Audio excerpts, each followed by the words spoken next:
సభకి నమస్కారం. సభాధ్యక్షులు, స్థానిక శాసనసభ్యులు, మీ అందరి అభిమాన నాయకులు, నా మిత్రులు డాక్టర్ మురళీ నాయక్ గారికి, వేదిక మీద ఉన్న సీఎం గారి అడ్వైజర్ పెద్దన్న వేమి నరేందర్ రెడ్డి గారికి, అసెంబ్లీలో మన విప్పు పక్కనే ఉన్న శాసనసభ్యులు డోర్నకల్ శాసనసభ్యులు రామచంద్ర నాయక్ అన్న గారికి, మీ అందరికీ చిపరిచితులు కేంద్ర మాజీ మంత్రివర్యులు, స్థానిక పార్లమెంటు సభ్యులు పెద్దన్న బలరాం నాయక్ గారికి, కొద్ది రోజుల క్రితమే కాంగ్రెస్ పార్టీని మరింత ఉవ్వెత్తున లేపే విధంగా లేపాలని ఆలోచనతో డిసిసి అధ్యక్షురాలిగా ప్రమాణ స్వీకారం చేసిన సోదరీమణి ఉమా గారికి, వేదిక మీద ఉన్న మార్కెట్ కమిటీ చైర్మన్లకు, ప్రజా ప్రతినిధులకు, వివిధ హోదాల్లో ఉన్న కాంగ్రెస్ పార్టీ ముఖ్య నాయకులకు, ఈ కార్యక్రమంలో పాలు పంచుకుంటున్న నా కుటుంబ సభ్యులైన కాంగ్రెస్ పార్టీ మిత్రులు, శ్రేయోభిలాషులకు, ప్రింట్ అండ్ ఎలక్ట్రానిక్ మీడియా మిత్రులందరికీ మనస్ఫూర్తిగా శిరస్సు వంచి హృదయపూర్వక నమస్కారాలు, వందనాలు. సేనా రామ్ రామ్.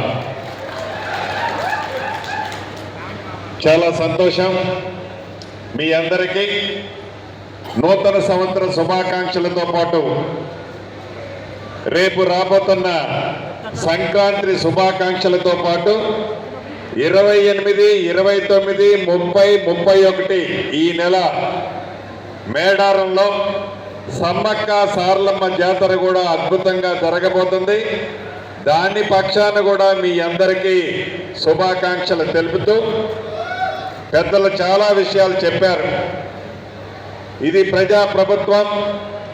ప్రజాప్రభుత్వానికి నిదర్శనంగా ఈ ప్రభుత్వం గౌరవ ముఖ్యమంత్రి రేవంత్ రెడ్డి గారి నాయకత్వంలో గడిచిన ఈ 2 సంవత్సరాల్లో ఎటువంటి సంక్షేమ కార్యక్రమాలు పేదవాడికి అందించి భుజమ తట్టిందో, అభివృద్ధి కార్యక్రమాలు ఆనాడు కుంటుపడి వదిలేస్తే రాష్ట్ర ఆర్థిక పరిస్థితి సహకరించకపోయినా రూపాయి కూడగొట్టి అభివృద్ధిని సంక్షేమాలను కూడా పేదవాడికి దక్కే విధంగా ఈ ప్రభుత్వం ఎలా పనిచేస్తుందో ప్రత్యక్షంగా మీరు అన్ని విషయాలు చూశారు. ఇదే వేదిక మీద నుంచి ఆనాటి మాజీ మంత్రివర్యులు ఒకరోజు మాట్లాడారు, ఒక 10-15 రోజుల క్రితమో ఏమో. మళ్ళీ ఇదే వేదిక మీద నుంచి వారికి కొన్ని ప్రశ్నలు సంధిస్తున్నాను. నేను ఇందాక ఎంఆర్ఓ ఆఫీస్ ప్రాంతంలో ఫౌండేషన్ స్టోన్కి వెళ్ళాను. ఒక పెద్దమ్మ అక్కడ ఉంది. ఆ పెద్దమ్మ అంటుంది, అయ్యా నువ్వేదో పక్క జిల్లాలో ఉండే రెవెన్యూ మంత్రి, హౌసింగ్ మంత్రి అంట కదా, అప్పుడు కూడా ముఖ్యమంత్రి కొడుకునని చెప్పి ఇదిగో పెద్ద స్తూపం కట్టాడయ్యా ఈ పక్కనే 50 కోట్ల రూపాయలతో, ఏమీ పని చేయలేదయ్యా, మీరు కూడా అంతే చేస్తారయ్యా అని ఆ పెద్దమ్మ అడిగింది. ఆ పెద్దమ్మ అడిగిన దాంట్లో తప్పు లేదు.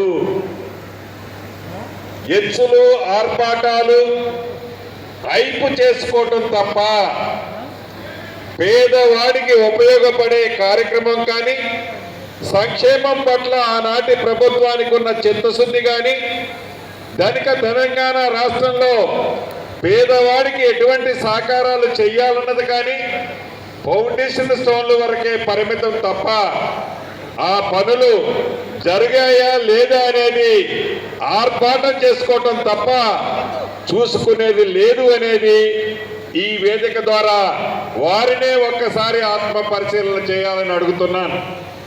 వారు చెప్తున్నారు ఈ వేదిక మీద నుంచి, కాంగ్రెస్ పార్టీ వచ్చింది 2 సంవత్సరాలు అయింది, రేవంత్ రెడ్డి ఏం చేశాడు, కాంగ్రెస్ పార్టీ ఏం చేసింది అన్నాడు.